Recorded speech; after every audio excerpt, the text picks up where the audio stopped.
Ai de mim, tem que ter um gemido grego para começar esse programa. Provocações, provocações. Quase 11 anos idolatrando a dúvida. Bem, pode não ser uma janela aberta para o mundo, mas é um periscópio sobre o oceano do social. Um programa que sabe que a educação popular é mais fecunda de todas as medidas financeiras. Quem disse isso? Ninguém mais que Rui Barbosa, o Águia de Aia, e foi há 100 anos. E vejam só, um século depois, ainda não conseguimos suplantar a corrida entre a educação e a catástrofe. Quem vem aqui hoje falar disso e de muitas outras coisas do gênero é educador, filósofo, teólogo, psicanalista, pelo jeito anarquista e um exímio provocador. Professor emérito da Unicamp. Escreveu tanto que acabou membro da Academia Campinense de Letras, o que, convenhamos, não quer dizer muito. O que quer dizer, sim, dizer muito, é o embate que o nosso provocador mantém contra as ideias retrógradas que atrapalham a educação e a cultura deste país. Quem é ele? Rubem Alves. Rubem Alves. Alexandre Dumas Filho dizia: não é possível que, sendo as criancinhas tão inteligentes, os adultos sejam tão estúpidos.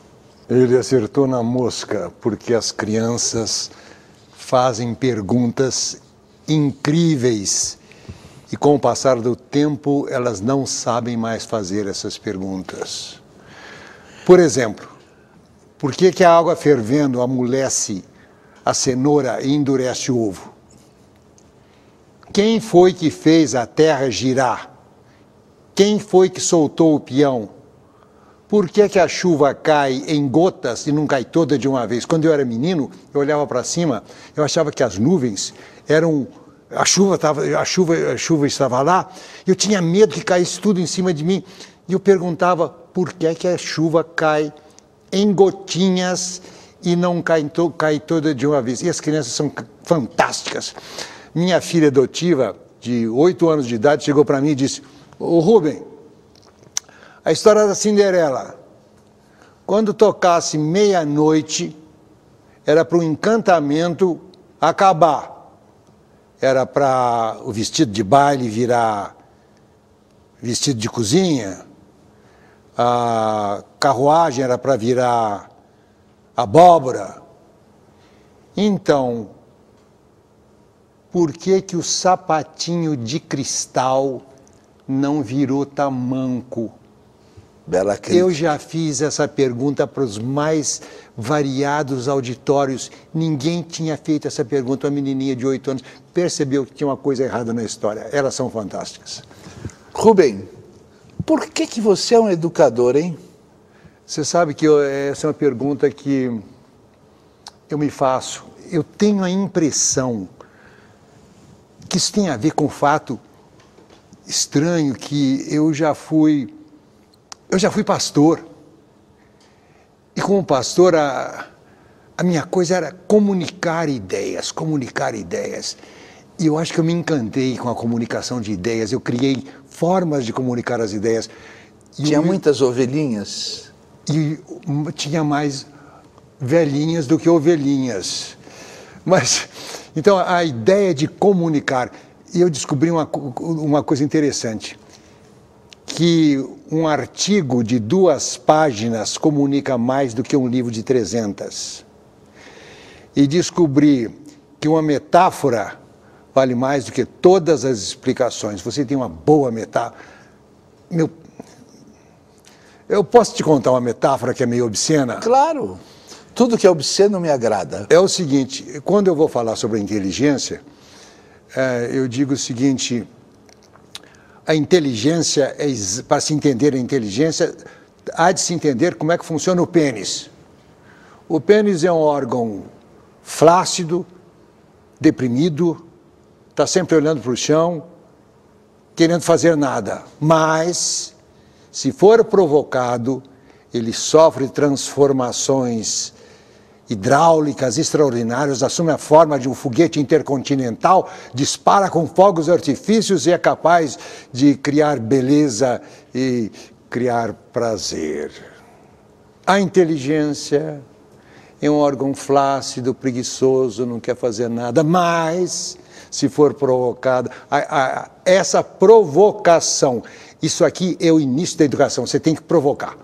E o professor, frequentemente, deve deixar-se provocar pelas perguntas das crianças, porque elas são muito divertidas e elas estão sempre com a inteligência para cima. O Heidegger dizia que bastava um segundo de um cisco qualquer para acender o espírito vulcânico alemão. Mas que esse aí é terrível, né? Aprendeu que a regra mais importante da educação é não ganhar tempo, mas gastá-lo. Você sabe que eu nunca tinha pensado essa questão da forma como você colocou. Mas agora me veio uma experiência que eu tive há uns meses atrás. Eu estava na porta de um restaurante, quando dois senhores se aproximaram de mim com alguma coisa na mão, e eu imaginei logo que deveria ser testemunha de Jeová ou algum grupo religioso que queria me vender o seu Deus. Aí eles me fizeram a seguinte proposta: o senhor quer ler em 20 minutos um livro de 300 páginas? Eles eram vendedores daquela praga que é a leitura dinâmica. Eu disse: mas os senhores estão loucos completamente, porque ler Guimarães Rosa em meia hora não é possível. Porque o prazer quer tempo. Prazer rápido, só galo e galinha que tem. E aí? Mas eles ficaram assustadíssimos. Eu comecei a falar: vamos ouvir a Nona Sinfonia em 10 minutos. O que os senhores querem? O prazer demanda tempo, então a gente tem de gastar tempo, porque a vida é para isso, é para gastar tempo. E quando a gente fala está ganhando tempo, na realidade a gente não está ganhando tempo, a gente está estragando o tempo. Rubem, você fala tão bonito que eu quero perguntar uma coisa simples para você. A vida é uma causa perdida? Ela é perdida no sentido de que a gente vai morrer. Mas até lá, ela é um desafio, é uma aventura. E ela está cheia de uma coisa maravilhosa. O Guimarães Rosa definiu essa coisa que se chama alegria. Ele disse: alegria só em raros momentos de distração. E a alegria, a gente precisa prestar atenção porque ela vem. E você sabe, a alegria nunca vem em coisas grandes. Eu tive muitos momentos grandes na minha vida, de formaturas, de medalhas, esse negócio. Não tenho a menor memória de felicidade desses momentos, mas eu tenho felicidade de lembrar. A felicidade é uma ideia velha? O quê? A felicidade é uma ideia velha? Não é problema de ser ideia velha. É que felicidade é muito grande, não existe felicidade. O que existe são momentos de alegria. O Bertolt Brecht estava muito deprimido, que ele estava sendo perseguido, então ele fez um poeminha, que eu não sei de cor, que eu invento toda vez, um poeminha para dizer as coisas boas da vida. Ele usou felicidades, que não existe felicidades, mas ele pôs felicidade. Felicidade. De manhã, na modorra debaixo das cobertas, o quentinho do cobertor. Fazer xixi. Que coisa mais feliz do que fazer xixi? Quando você está com vontade de fazer xixi, você não quer saber de sexo, você não quer saber de coisa nenhuma. A vida fica bela. A vida fica bela. Tomar um banho quente. Eu me lembro daquele filme A Cidade dos Anjos, que os anjos eram imortais, mas eles não podiam sentir o que nós, seres humanos, sentimos. Mas um deles ficou com inveja dos humanos e resolveu trocar a imortalidade para sentir aquilo. Ele não entendia o que havia com os humanos, o prazer. Ele queria sentir o prazer. E depois que ele se tornou humano e perdeu a imortalidade, a primeira cena é ele debaixo de um chuveiro quente, tomando aquele banho. Que felicidade fantástica! E a gente não presta atenção nisso. Então, a vida não é uma causa perdida, porque as coisas essenciais da vida a gente encontra a cada momento, se a gente souber prestar atenção. Quando é que você vai para o convento? Não querendo achar que você seja Ofélia, hein? Mas... O convento? Quando você vai para um convento, fala dessas coisas. Deixa eu dizer para você que eu tenho um grilo sério com gente de convento, porque toda a nossa tradição espiritual ocidental é baseada no sofrimento. Deus se deleita quando vê os homens sofrendo. E é por isso que as pessoas religiosas, quando elas vão fazer promessas, o que elas prometem a Deus? Poderiam prometer: Senhor, se me concederes essa bênção, eu prometo que todos os dias às 6 horas da tarde eu vou lhe ler um poema de Fernando Pessoa. Ninguém oferece coisa boa para Deus. Oferece o quê? Subir 400 degraus de joelho. A ideia é que Deus baba, é sádico, ele fica feliz quando a gente sofre.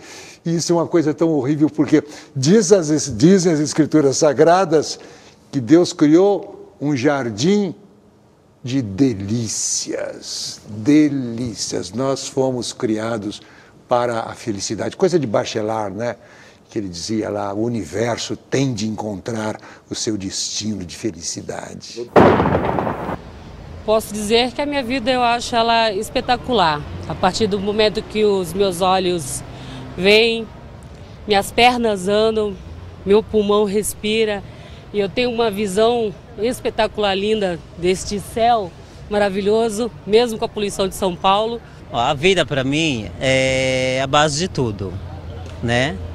Sem ela, acho que nós não estaremos aqui, né? E a vida como se diz, é inexplicável a vida, né?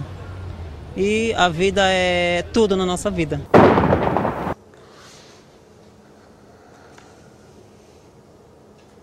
Não sei.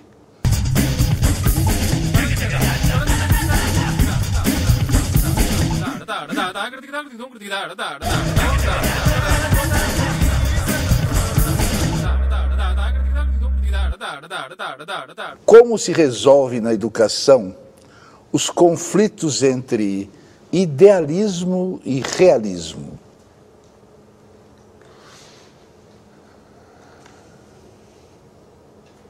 Não sei. A pausa foi tchecoviana. Foi. A pausa me perturbou. Eu não sei porque há de haver realismo, senão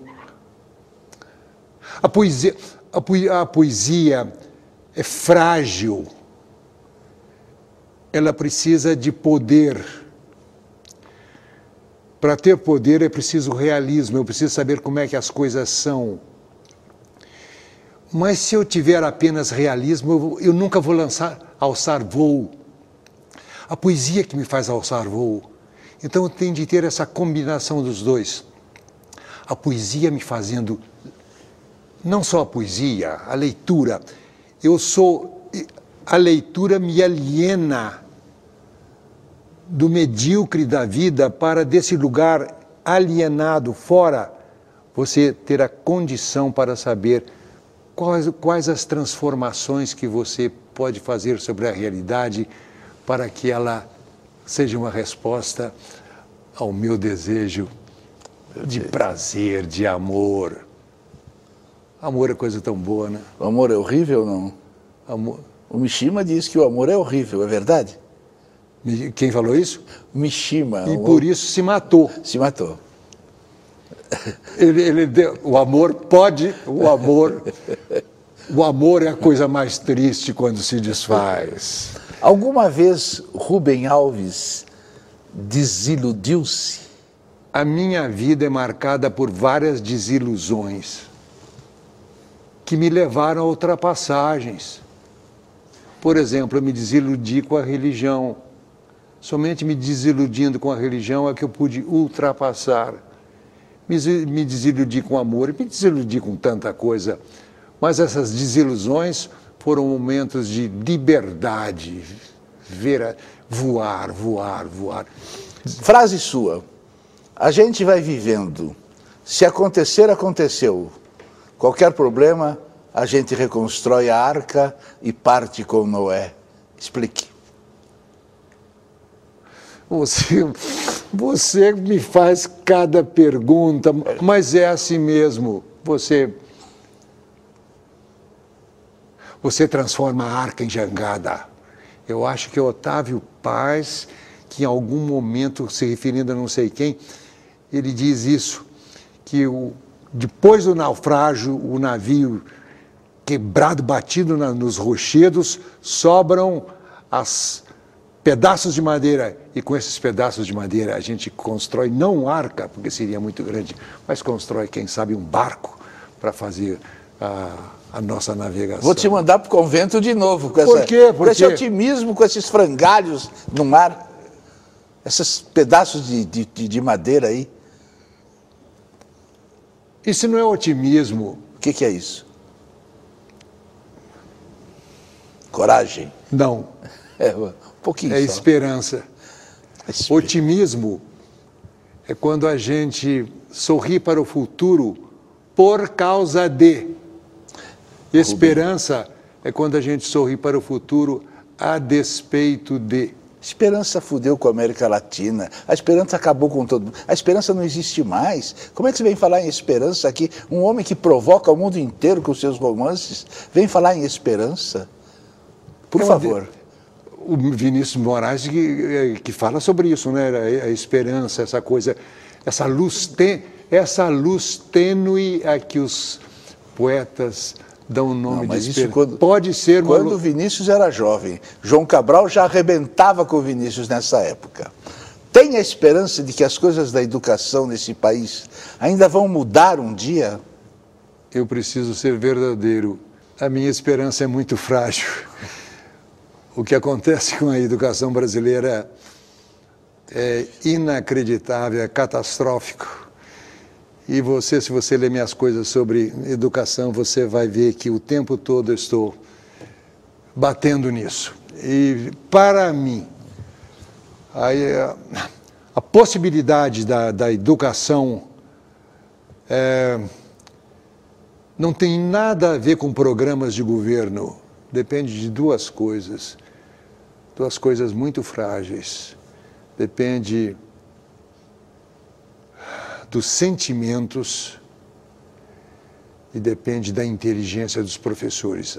Os professores são o ponto central do processo de educação. Não vai mudar nunca, então?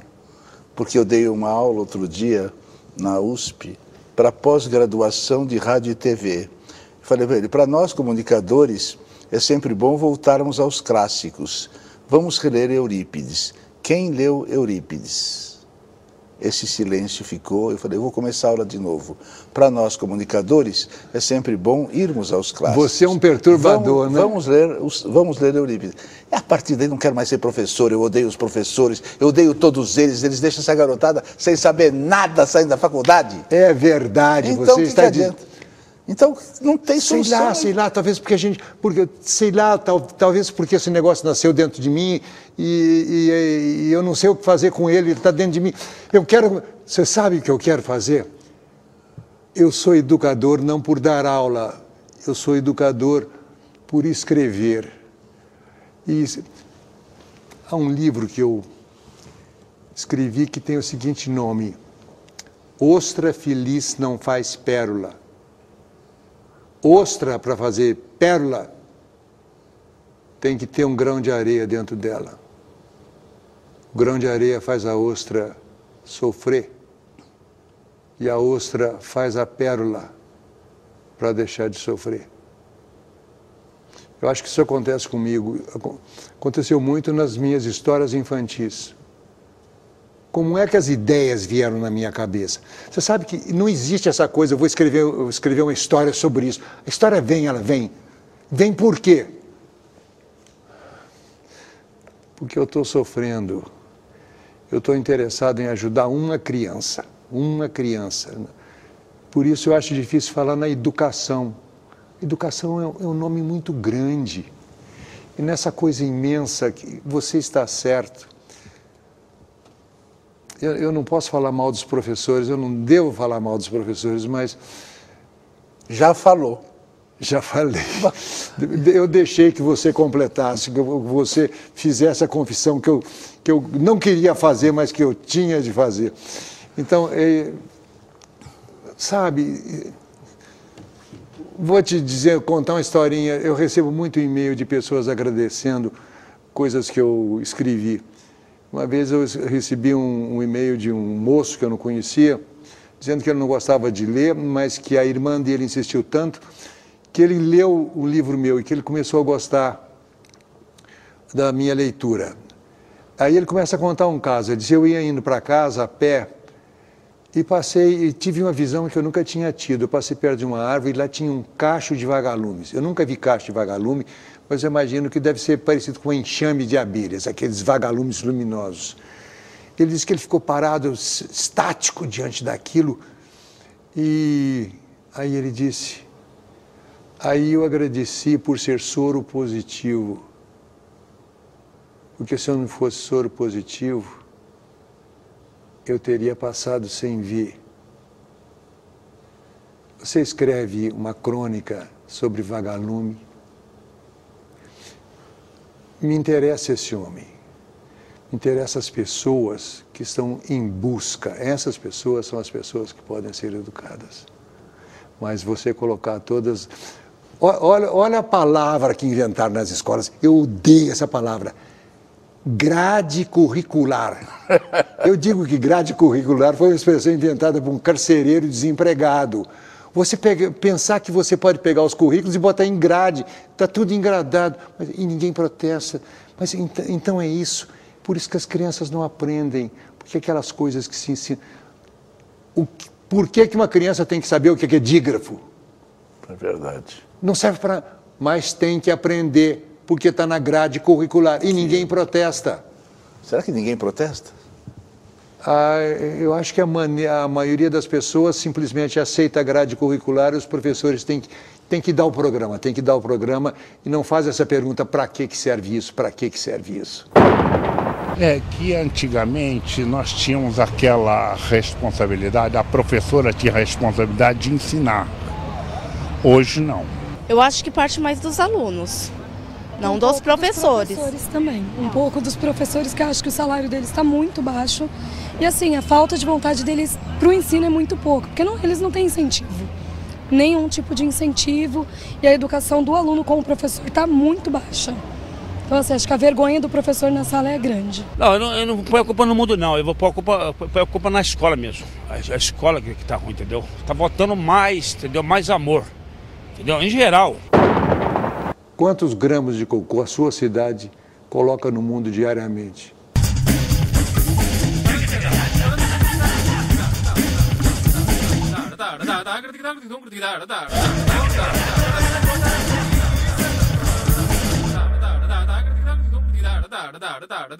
Eu vou contar uma historinha pequenininha. Então vai lá. Os grandes educadores se reuniram em Cuernavaca, no México, para falar sobre educação. Educadores do mundo inteiro foram lá, ficar 10 dias juntos, e começou assim. Eu não posso falar da minha profissão, ator, diretor, não posso falar. Eu sou professor, não posso falar da minha profissão. Eu sou médico, não posso falar da minha profissão. Para acabar com esse cotidiano das palavras que usamos e descobrir outras. E terminaram fazendo um relatório absolutamente maravilhoso de 200 palavras, que era compreendido desde o mais alto intelectual até o lixeiro. E aí eu sempre pego um trecho desse discurso e falo para os garotos quando eu converso com eles. Eles disseram o seguinte, os grandes educadores: não existe ensino existe aprendizado, quem quer aprender vai atrás. Então, aí eu, como estou num espetáculo de teatro fazendo isso, eu digo assim, então tem que saber que rio encher é difícil de corrigir, que carne de pomba morta não dá para comer, mulher que quer dar ninguém segura, eu me divirto com isso. Mas isso é absolutamente certo. Né? O que existe é aprendizagem. E o corpo deseja aprender. Ele naturalmente... Por que ele deseja aprender? Ele deseja aprender porque ele precisa viver. O impulso fundamental para a aprendizagem é o impulso de viver. Eu preciso conhecer. Eu estou com uma ideia na cabeça, sabe? Já há bastante tempo, eu imaginei um currículo novo para as crianças. Uma vez perguntaram para o navegador brasileiro, como é que é o nome dele? O navegador que eu sei, esse que está sempre aí. Esqueci Meu o nome. amigo, eu esqueci o nome. Esqueci o que é amizade, hein? Mas você veja, perguntaram a ele qual era a escola ideal. Ele disse, é uma escola que eu encontrei entre a Inglaterra e a Islândia, numa ilha chamada Faroe, que era ponto dos vikings. Lá as crianças aprendem todas as coisas que precisam ser aprendidas construindo uma casa viking. Você sabe, as pessoas aprendem eletricidade, vão para a universidade, se acontece algum problema na sua instalação elétrica em casa, elas não sabem o que fazer, mas elas sabem lá se foi voltagem, wattagem, mas não sabem. Então eu pensei construir um currículo que tivesse a casa como seu laboratório, a casa como seu laboratório. Porque aí o que acontece? A casa é o ambiente da criança.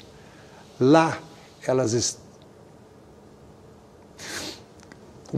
Uma das partes mais divertidas desse programa que eu fiz foi no banheiro, porque eu vou na casa de cômodo em cômodo, e no banheiro conversar com as crianças. Aqui a gente vai falar sobre a água, né? A água, então a gente conversa as questões da água. Depois a gente sai da água, tem um objeto lá que antigamente chamava latrina, e que agora deram um nome diferente, o vaso, o lugar onde a gente põe as flores da gente e os perfumes da gente. Aí eu digo para as crianças, eu fiz um cálculo, nada científico, de que cada pessoa faz 250 gramas de cocô por dia. A editora não queria essa palavra, queria usar as fezes. Eu falei, você não entende que criança quer cocô. Se você fala cocô, a criança se interessa, mas se falar fezes, fica científico. Quantas pessoas tem na sua cidade? Tem 150 mil. Quantos gramas de cocô a sua cidade coloca no mundo diariamente? E por mês? Aí você vai, primeiro trabalhando com matemática, né? Porque você tem, se os números desse tamanho de gramas, você tem que fazer a redução, mas não é a redução abstrata, eu quero saber o tamanho do monte, e as crianças querem saber o tamanho do monte, até que a gente chega a 6 bilhões de pessoas. Posso usar a palavra feia, mas certa? Pode. Cagando no mundo. Qual é o tamanho da montanha? Aí as crianças percebem o problema ambiental a partir da casa dela. É como se fosse uma cebola. Você corta uma cebola no meio, a cebola tem uma infinidade de anéis ajustados. É uma coisa fantástica, que a cebola é um... Impressionante. Você tira um pedaço, o Neruda fez um poema, uma ode à cebola. Põe a criança no meio da cebola, faz de conta que a criança é aquele anel. Aí o que ela vai aprender? Ela vai aprender o primeiro anel, que são as coisas que têm a ver com o cotidiano, com a casa dela. Depois passa para o segundo anel, depois passa para o terceiro anel. Ou seja, a criança é o centro do mundo. Do ponto de vista educacional, o sol não é o centro. O centro é uma criança que está com vontade de viver, com vontade de brincar, com vontade de aprender. Uma escola sem salas de aula, sem classes separadas, sem um programa oficial a cumprir, existe em Portugal. Conta pra gente. É a Escola da Ponte. Como é que começou a história? Um um educador português começou a me mandar uns e-mails. E por que ele me mandou e-mail? Porque uma brasileira tinha um livrinho meu, um livrinho pequenininho chamado Histórias de Quem Gosta de Ensinar. Ele leu aquilo, gostou daquilo, me convidou e eu fui lá fazer palestra na Universidade de Braga, andei por lá. Um dia ele chegou para mim e disse, eu vou te levar para conhecer uma escola diferente. Eu perguntei, diferente como? Ele falou, isso eu não posso dizer, você vai lá e vê. Aí me levou na escola. Chego lá, está na frente da escola, tem um jardim, o diretor veio falar comigo, um homem de poucas palavras, e ficamos ali conversando e a minha expectativa era que ele, diretor, fosse me mostrar e explicar a escola, a pedagogia, a escola pedagógica. 3 minutos de banalidades, passou uma menininha na nossa frente, ele virou-se para a menininha e disse, tu pode mostrar e explicar a nossa escola ao nosso visitante? A menininha disse, pois. Aí ele foi embora e me deixou com a menininha. Aí eu já fiquei espantado, porque eu não pude imaginar nenhum brasileiro, diretor brasileiro, que tivesse a coragem de fazer isso. A menininha virou, foi na direção da porta da escola. Quando ela parou na porta da escola, ela virou-se para mim e disse, para o senhor entender a nossa escola, o senhor terá que se esquecer tudo que o senhor sabe sobre escolas.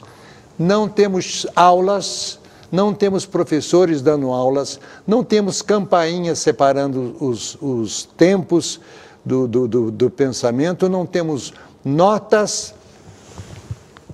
Aí fez o vácuo, porque aí eu não conseguia mais visualizar. Eu disse a ela, mas como é que vocês aprendem? Ela me disse, formamos pequenos grupos de 6 pessoas em torno de um tema de interesse comum. Convidamos um professor para ser nosso assessor.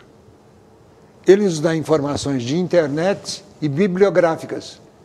Estabelecemos um programa de estudo de 2 semanas. Por 2 semanas, nós estudamos, anotamos, vamos na internet, vamos nos livros e depois de 2 semanas voltamos para nos reunir, para avaliar o que aprendemos e o que deixamos de aprender. Então, a cada momento nessa escola, eu levava um susto. Há quanto tempo existe essa escola? Eu não sei direito. Eu fiquei conhecendo essa escola no ano 2000. Será que já teve alguém que saiu da escola terminado? Terminando o curso e tal? Muita gente. Quer dizer, na escola, quando eu conheci, era só no primeiro nível. E a escola era muito perseguida porque se dizia que ela não obedecia os programas. E, de fato, não obedecia os programas, porque os programas não têm sentido. Aí, o que aconteceu? A escola começou a ser objeto de uma campanha para fechar a escola. Aí, a Universidade de Coimbra foi encarregada de avaliar a escola. E os professores de Coimbra foram lá passar uma semana na escola. Eles foram procurar alunos que já tinham sido alunos da escola há 10 anos, há 5 anos, e eles descobriram que esses alunos que não seguiam os programas, em todas as situações, foram os mais brilhantes. Porque a escola... Os deficientes síndrome de Down estão integrados. Aqui no Brasil se fala muito em integração dos deficientes síndrome de Down, que para mim é pernicioso. Pernicioso por quê? Porque você não pode integrar numa corrida de 10 quilômetros um aluno que só tem uma perna. E os nossos programas seguem o modelo da linha de montagem. Todos querem aprender a mesma coisa, no mesmo momento, na mesma velocidade, e todos têm que seguir. O que significa que aqueles que não têm a mesma habilidade, eles são incapacitados de seguir o programa. Mas na Escola da Ponte, cada um segue do jeito que pode. Do jeito que pode. Eu perguntei para o professor Zé Pacheco, que era o diretor dessa escola, qual era o sistema, qual era a ideia? Ele disse, leia Alice no País das Maravilhas. A Alice caiu lá no buraco do coelho e descobri uma turminha. E essa turminha de bichos de todos os tipos tinha um pássaro chamado pássaro Dodô. Então o pássaro Dodô gritou: vamos fazer uma corrida. Todo mundo disse: vamos fazer uma corrida. Como é que vai ser a corrida? Vai ser assim, a gente vai fazer um círculo na terra e depois de feito o círculo nós vamos correr dentro do círculo. Então fizeram o círculo na terra. Aí o pássaro Dodô disse: corram! E todo mundo começava a correr, um corria para frente, outro corria para trás, outro corria dando pulinho, outro corria dando cambalhota, cada um corria de um jeito. Aí o pássaro Dodô disse: acabou a corrida, parem de correr. Todos pararam de correr e alguém perguntou: quem ganhou a corrida? O pássaro Dodô respondeu: todos ganharam e todos receberão prêmios. Do jeito, cada um correu do jeito que podia correr. Só poderemos integrar as crianças ditas deficientes, porque nós somos deficientes, né? Eu sou deficiente, sou surdo, você também é meio surdo, né? Nós somos deficientes, não temos cabelo, temos que olhar para o chão para não tropeçar. Isso depende da política do governo, né? Política séria, né? Voltada para a criança, porque a solução do país é a criança. Na escola hoje está difícil, porque ainda mais no colégio público. Eu sou de periferia, sou da região de Osasco, Munhoz, e vejo, e por incrível que pareça, sou isso mesmo, eu sou barbeiro. E sempre quando eu fui de periferia, meu trabalho basicou justamente nisso, de ver o jovem crescer. Vi muito cliente meu, moleque, um bom, crescer e morrer. Crescer e morrer como uma flor. Simplesmente não teve um pouquinho mais de conhecimento, não teve um pouquinho mais de dimensão de olhar, que falar, esse lado é bom, esse lado é ruim. O que faz com que os católicos tenham esse medo do sexo?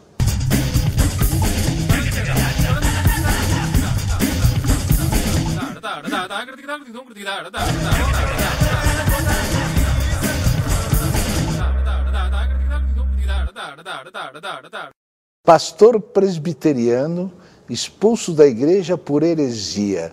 O que você aprontou por lá, hein? Eu aprontei o crime supremo das igrejas. Eu pensei diferente. A Inquisição não matou ninguém por assassinato, por imoralidade. Ela caçava não as pessoas moralmente pervertidas, ela caçava pessoas com ideias diferentes, porque as ideias diferentes fazem transformações fantásticas. Você seria queimado? Completamente. E foi por isso que, na verdade, eu não fui expulso da igreja. Eu saí da igreja. É verdade que foi você, e não Leonardo Boff, que inventou a teologia da libertação? Não, pera, não é bem o Leonardo Boff. Quem inventou a teologia, o que é recebido é um delicioso frade que mora, se não me engano, no Peru. Eu esqueci o nome dele. Gustavo Gutierrez, que era meu amigo também. Mas a minha teologia da libertação era diferente da teologia da libertação católica, porque a teologia da libertação católica ela é inspirada no marxismo. E a minha não era inspirada no marxismo, a minha era inspirada em outras coisas. Prazer. O prazer. Inclusive tem um capítulo lá dele, os revolucionários têm medo. O Roland Barthes fala sobre o prazer que é amaldiçoado tanto pela direita quanto pela esquerda. Os revolucionários não sabem, eles acham que prazer é contra o espírito revolucionário, não sabem que o prazer é a maior subversão. Quando você está afim do prazer, você é diferente. Texto seu. A Igreja Católica se desenvolveu em torno de um nervo sexual exposto, de dor insuportável. Explique. Por que o celibato? Por que a virgindade mesmo após o parto de Maria? O que faz com que os católicos tenham esse medo do sexo. Eu não sei explicar. Não tem mais medo agora. A igreja, oficialmente, tem. Oficialmente... Não, o que me interessa na igreja não são os católicos. Isso que eu estou falando aqui, eu não estou falando sobre os católicos. Estou falando sobre a hierarquia, sobre o magistério. Porque ela não muda. E esse é um dos problemas da igreja, a dificuldade de mudar, aceitar que ela não foi perfeita e que, portanto, ela pode mudar. Ela não pode... O Papa não foi não sei aonde lá na África para dizer que o uso de camisinha dava AIDS. Eu acho que ele disse uma coisa assim, os meus amigos católicos, se me perdoem se eu estou enganado, mas se não me engano, houve uma coisa assim. Eu não sei por que o sexo é tão importante para a vida espiritual, entende? Porque, afinal de contas, se Deus nos fez homens e mulheres, Deus esses órgãos de prazer, seria uma maldade, né? Deus dá esses órgãos de prazer para o homem, para a mulher, e diz, só que vocês não podem brincar com isso não. Claro que pode brincar, ele deu para a gente brincar com isso. Você é maravilhoso. Que pergunta você gostaria que eu tivesse feito e não fiz? Usinas atômicas. Responda, fale sobre. Se uma coisa pode dar errada, mais cedo ou mais tarde, ela dará errada. Não existe usina atômica à prova de acidente. Então, por que existe essa proliferação de usinas atômicas? Isso tem a ver com o nosso progresso, o nosso crescimento, porque o crescimento econômico precisa de energia. Então é o crescimento econômico, os empregos, tudo isso que exige que haja mais energia. E o lugar mais bonito que tem o Brasil, que é Angra. E pode haver vazamento. Não houve em Chernobyl? Digamos que em um determinado momento da sua vida, você queria falar alguma coisa e não deixaram. Você quis falar e não deu certo. Você precisava falar e não aconteceu. Essa emissora, esse programa, é o programa mais livre que tem na televisão brasileira. Aliás, como deveria ser todas as televisões públicas. Aliás, como deveria ser todas as televisões, para que a liberdade existisse aí e a pessoa usasse dessa liberdade. Então, digamos que você queria falar mais alguma coisa, olha para aquela câmera e diz tudo o que você desejaria falar. Nesse momento, eu estou dilacerado pelo que aconteceu com aquelas crianças que foram assassinadas. E eu penso também no trágico daquele jovem que cometeu aquele assassinato. Eu fico pensando, me perguntando, como é que essa coisa horrenda entrou dentro dele? A única resposta que eu tenho, uma sugestão, tem a ver com o bullying. Crianças que são humilhadas, que apanham, que são ridicularizadas, e dentro delas vai crescendo o ódio e o desejo de vingança. O desejo de vingança é um dos desejos mais profundos da alma humana. Até que chega um momento em que aquele desejo de vingança é tão forte que ele não aguenta mais, ele explode. E aquela pessoa fraca mata, sem razão, mas mata. E, na maioria dos casos, se mata. Qual é uma solução para isso? Não tenho a menor ideia. Só fico diante daquela mulher chorando, chorando, chorando, daquele homem abraçando a sua filha deitada na calçada. Eu gostaria que o mundo fosse mais manso. Eu gostaria que as escolas e as autoridades passassem a levar a sério não apenas as grades curriculares, mas que passassem a levar a sério essas pequenas, enormes tragédias que estão sendo geradas constantemente. Pronto, obrigado. Daqui um abraço, que a única coisa falsa desse programa é o abraço. Por que é a única coisa falsa? Porque é um bordão.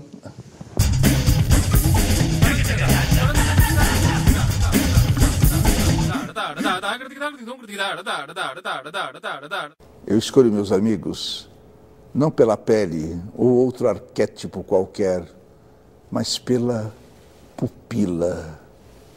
Tem que ter brilho questionador e tonalidade inquietante. A mim não interessam os bons de espírito, nem os maus de hábitos. Eu fico com aqueles que fazem de mim louco e santo. Deles eu não quero resposta, eu quero o meu avesso, que me tragam dúvidas e angústias e aguente o que há de pior em mim. Para isso, só sendo louco, eu quero santos para que não duvidem das diferenças e peçam perdão pelas injustiças. Eu escolho meus amigos pela alma lavada e pela cara exposta. Eu não quero só o ombro e o colo, eu quero também a sua maior alegria. Amigo que não ri junto, não sabe sofrer junto. Meus amigos são todos assim, metade bobeira, metade seriedade. Eu não quero risos previsíveis, nem choros piedosos. Eu quero amigos sérios, daqueles que fazem da realidade a sua fonte de aprendizagem, mas lutam para que a fantasia não desapareça. Eu não quero amigos adultos nem chatos, quero os metade infância e a outra metade velhice. Crianças, para que não esqueçam o valor do vento no rosto, e velhos, para que nunca tenham pressa. Eu tenho amigos para saber quem eu sou, pois aos vê-los loucos e santos, bobos e sérios, crianças e velhos, nunca me esquecerei que a normalidade é uma ilusão imbecil e estéril.